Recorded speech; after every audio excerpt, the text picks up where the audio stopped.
Biloko makasi ngana ende ko compléter ko ajouter membre boete alors ngana so senga nde na vivacité puisque ba ebisinga yebisa ba papa ba pesa ka beton wana facha za la posa na beton kuna na présidence fachi be baluka kande slogan wana IDPS viva IDPS viva IDPS viva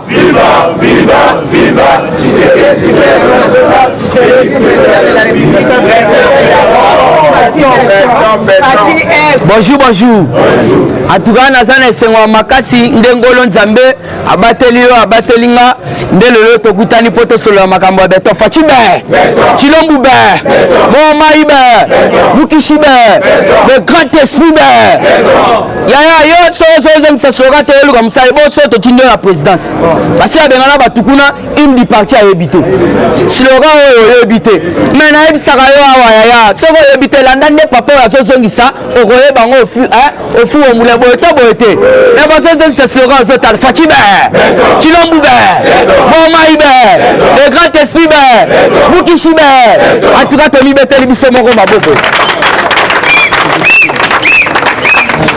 awa outi kolanda ba makambo nyonso ti ba président balobi mais selon lui solo Kabila beti kuna moi muke na kobeta ya bino puisque to ko développer Kabila lobby tout le monde a été déjà consulté sauf biso tozo la biso soki to ko za consulter mu colonie yemoko liboso ya bakata na ya tisi c'est pour vous dire quoi na minute fati politique a memi eza politique à likolo ce n'est pas pour rien maman mwika benga aigle aigle azanya mao ya mona kamusika alors qu'est-ce qui se passe qu'est-ce qui se passe Kanembe fati a memi likolo place à komona te ya wana bungisi vision soko landi actualité mikolo même na ba YouTube banini ezaka Kabila pesi makambo pona coalition mais ba Jeune Afrique balobeli yango oh Kabila lobi pona coalition alors il y a otobengi batutani mitu donc il va sali confusion bangomoko entre Shadari et lui-même Kanambe. Alors qu'est-ce qui se passe? Bango bazolobe la coalition mais coalition ya to signa coalition te pour yotelemela l'action concrète ya mokonza mboka. To signa accord te pour yo oyawana o saboter gratuité. To signa accord te pour yo biso to pesi maloba na gouvernement au sali gouvernement mususu kuna. Accord auto sala eza accord te ya ko créer ba rebelle na kati ya auto bengi Katanga puisque Kabila za mutu auteur accord eza te ya créer ba maimai accord ce que landi ba ati lukwebu en tout cas il faut attendre la bino message ya ba ati lukwebu onga na sali synthèse ba ati lukwebu alobi kaka makambo e papa na nga yo na nga tololobaka awa puisque lui-même Fati en question lors de son premier passage na Katia Est Batuna qui est pas bas médias internationaux puisque Bolandi Kabila lobby quand on avait signé l'accord il n'y avait pas la BBC il n'y avait pas la RTNC il n'y avait pas même RTV5 RFI alors Fati aloba kini na lobby boye accord on na yebi mwana mobali wana sengi ngai ezana batela ye na famille na ya wana moni bati na kotangela lobby il a fait même oublier toute sa famille biologique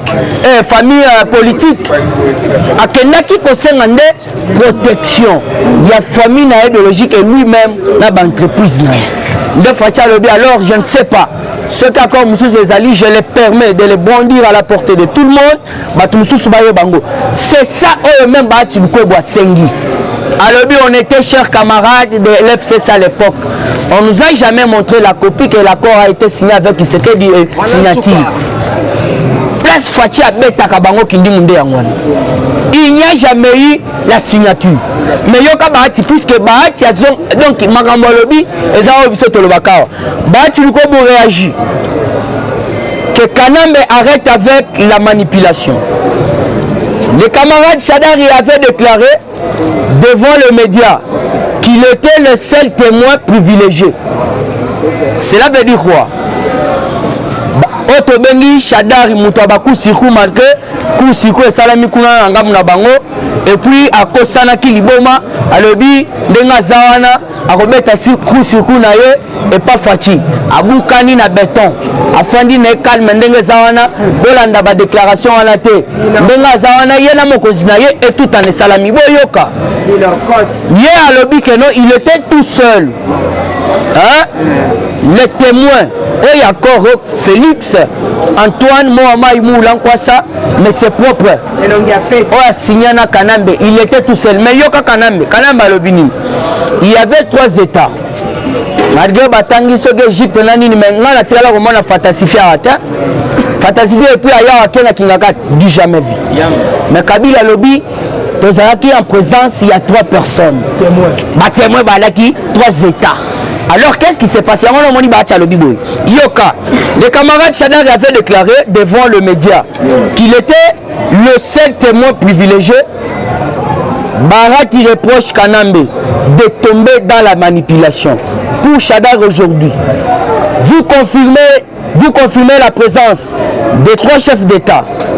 L'accord que même nous, les cadres de l'FCC à l'époque, n'avons jamais vu. Hein? Tu avais demandé ta sécurité et celle de ta famille biologique, en oubliant même la famille politique que nous étions. Alors, à la place de dire les mensonges, il faut montrer la copie de l'accord aux camarades de l'FCC. L'accord qui sort de la bouche, sans papier, est un mensonge pur et simple. Kabila sait ce que j'ai dit. Voilà. Kabila sait ce que je suis en train de dire. C'est normal qu'il joue avec les esprits de faibles.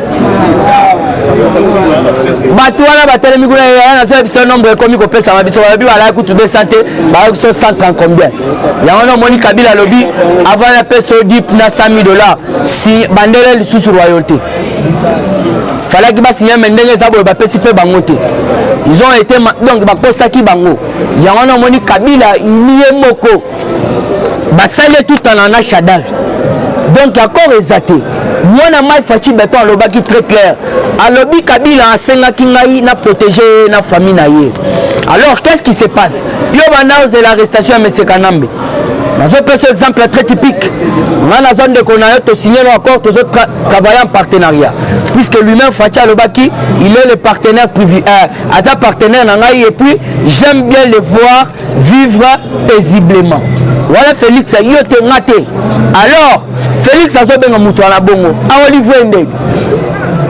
Il faut qu'on s'en analyse. À Olivier Ndé. Le moment est venu, c'est pourquoi au même ambassadeur Mike Américain a profité. Peut-être que bazoye batté Fachi déjà c'est le but de solution puisque Otobengi Chadar a toujours un figibou. Vous permettez pourquoi il y a zolo que Fachi jamais à cause dissoudre ensemble. Tu regardes dissoudre ensemble, tu resala auto lingito sala. Mais tu sais ce qui mutaza la moi sinandako. A lobi ngai na ko linga skona bala moi simusus. Donc voilà nandako aka matebisaka sani. Akeni. Ce que va se comprendre tout. Quand Fachi aura déjà la majorité qui est déjà là pour votre information.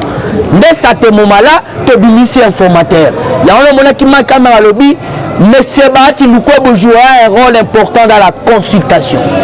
Il y a un moment qui m'a dit, attends que tu salues, tu lobby aux aïeux que jamais encore réclamé, au Tobengi Plématique.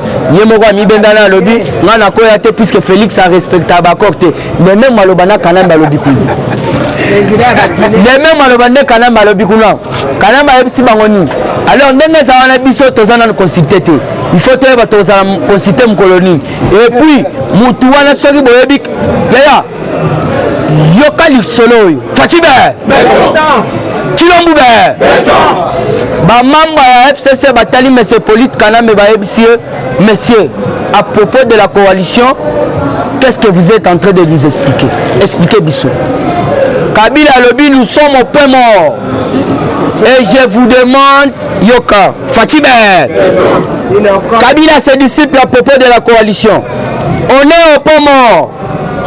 Je vais vous recommander de ne pas parler de la guerre, mais de résister. Parce que la résistance, c'est un droit. Kabila yebi bazala pour mort quoi ça quoi qu'ils Félix c'est que non yende muto a forcé crise na kati ya coalition. Or crise ils a forcé pourquoi leur biso na minute puisque to sali que bango baza ko tiala mo konzamboka ba poso bitabi yango ne facha tali à lobby prestation ba serment et ça na eloko moko tenga na violer constitution ndenge nini lunga yete ndenge nini ba député mususu ba yete yango na moni lobby ndenge zawana ilunga kamba conseil des ministres quotité pourquoi facha tali l'air à côté ce conseil des ministres premier ministre ozala wana pour bafana basolana fachi donc a manquer na nous respect parce que bakofana ndeni yango la bomoni pour le moment fachi déjà consultation c'est bandaki nazana information plus mobile puisque balobi plus mobile à lobby là batuni mais yo ba excommunion na kati ya FCC au moins européen à lobby maintenant j'ai retrouvé un bon chemin de suivre la vision de Félix Antoine Tshisekedi de Chilombo wana plus mobile yango na moni na minute batuni surtout bazolongwa kuna il faut bavimi sa majorité alors na koyebisa yo lelo babisa que lelo consultation zo banda mais zela soke bandit to kopesa soke bandit yebaka ke wana za ba formalité soke bandit na website facha tout à mais selon nos informations plus mobile lobby a solo ni na mokonza mboka amoni facha on dirait masanaye frère na bazo solo bazo pesa na ba parole alobi eza lokola kuna te kuna donc qui dit pasteur amen donc soki ka muto wana lobby bilono surtout bondimi alors na moni président Benjamin azwana na ko monopoliser parole te toujours na carte actualité politique il faut yeba que non le parti de CPPD de Faustin Mounene balobi biso surtout toye na sima Félix puisque to moni vision azanango eza ko changer mboka yango no moni Faustin Mounene alobi batu na nganyo surtout tozo kende na sima ya chef de l'état toujours na carte actualité politique bandeko na ngai mama Marthe aboyi kokutana na Jeannette Kanambe puisque Jeannette Kanambe Fatibe toza ouais yaya e bandi le te Félix aboyi pe kokutana na Kabila dernièrement Mike Amer soko yobi Mike Amer a lobby je n'ai pas voir ce type ici au pays c'est tout ils ont déjà sili et au moins il peut jouer batou à quel on a des gemmes papa joue bateau chawana donc basi ba identifier bilongo so c'est que Kabila est en train de faire pour les Congolais. Kabila sait que Sikoyo te comme une étape ya congolité. Voilà. Il y a comment tu vas Congolais va refaire va dolara. Akangi bango chaque fois réunion. Voilà une façon militaire. À suivre comme les boucliers humains. Parce que vous avez vu notion de la guerre, quand on nous par les boucliers humains. Cela veut dire, à suivre bango, là, tu as la pénépo, tant que vous avez tout ça. Il y a un mindou qui n'a rien lobby, ce que vous avez tout ça, vous avez tout le monde. Mais il y a un autre lobby. Au bon bango, il y a vu Sony. Il y a un moni lobby, c'est normal parce qu'il est en train de jouer avec les esprits des faibles. Donc à Yebeli déjà, alors nous sommes au moment de tribulation. Kalate déjà au Koyoka, Kache Kosalama. Avion on a ilunga et osala cache sans que to senga cache nango. Alors Zala Nopio Félix jamais a démission à Ilunga. Ilunga na ebisibino lobi ordonnance portant la nomination de monsieur Ilunga Sylvestre jusque là ils a traîné na mesa mokonza mboka. Alors toko senga démission a été. Yé moko kake ko betela ye. Alors pour monopoliser parole te na pesi le reza ba week-end. Merci nanga et pas auto bengi Dakar di commerce cours d'écran Charlotte Ndenga na auto bengi Rachel. En tout cas de pesi présent 5 minutes puisque ba président bazana il Benjamin. Ah voilà. Président Benjamin azobeta nanu. Biso to privilégié bato ba ye musika. Malgré on no avoir mais to pesa nanu de ko ya musika comme ça pesi ba papa information.